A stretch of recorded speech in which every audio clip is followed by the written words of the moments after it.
بہت بڑا نام ہمارے ہاں مفسر قرآن، سر پہ قرآن رکھ کر قسم کھائیں، کوئی 20 سال تک پاکستان کے سرکاری ٹی وی چینل پر علامہ طالب جوہری کو کوئی، یعنی میں شیعہ بھی سمجھتا تھا کہ سنی ہے، ان کی اس تقریر میں کہیں جھلک تک نہیں آتی تھی کہ وہ شیعہ خطیب ہے. ایسا ہی ہے، ایسا ہی. اتنے وہ مسلمات پر گفتگو کرتے تھے تفسیر قرآن بیان کرتے ہوئے. جس بندے نے 20 سال تک پاکستان کی عوام کو قرآن سمجھایا ہو، تفسیر قرآن سمجھائی ہو. اچھا، جوہری صاحب ایسے مفسر تھے جو تفسیر قرآن کرتے تھے آیت قرآن سے آیت قرآنی کی، اللہ اکبر، یعنی قرآن سے قرآن کی تفسیر. اس لیے کوئی بحث ہی نہیں تھا کہ روایت پڑھ دی، کوئی الجھن ہی نہیں تھا کہ انہوں نے کوئی شیعہ مکتب کا حوالہ دے دیا. صحیح.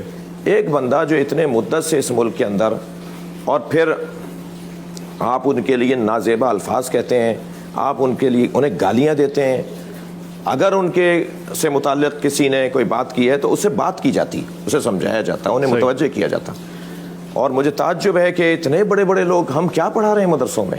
مگر اللہ صاحب ان کا کہنا ہے ان کے بزرگوں کے حوالے سے بھی محتاط رہنا، کچھ احتیاط کا دامن تھامے رکھیں، احترام سے نہ گزریں. جب ان کے بزرگوں پہ بات ہو، ہمارے بزرگوں پہ بات ہو، آپ کے بزرگوں پہ بات ہو، پھر تو سب کے لیے اجازت ہے. غلط کا جواب غلطی سے تھوڑی دیا جاتا ہے بھائی. کیا بات ہے، غلط بات کا جواب غلط. اگر وہ بات غلط ہے تو یہ بات جو ہو رہی ہے کون سی صحیح ہے؟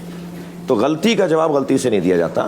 میری گزارش ہوگی علماء کرام سے، مفتیان دین سے، یہ والی بحثیں ختم کر دیں کہ ہم زیادہ ہیں اور وہ کم ہیں، اور وہ زیادہ ہیں اور وہ کم ہیں. یہاں ماحول خراب نہیں کریں. پاکستان ایک شیعہ نے بنایا ہے، ایک سنی نے سوچا تھا. قائد اعظم محمد علی جناح شیعہ اور علامہ ڈاکٹر اقبال سنی، یہ پورا پاکستان سنی شیعہ نے سب نے مل کر بنایا ہے.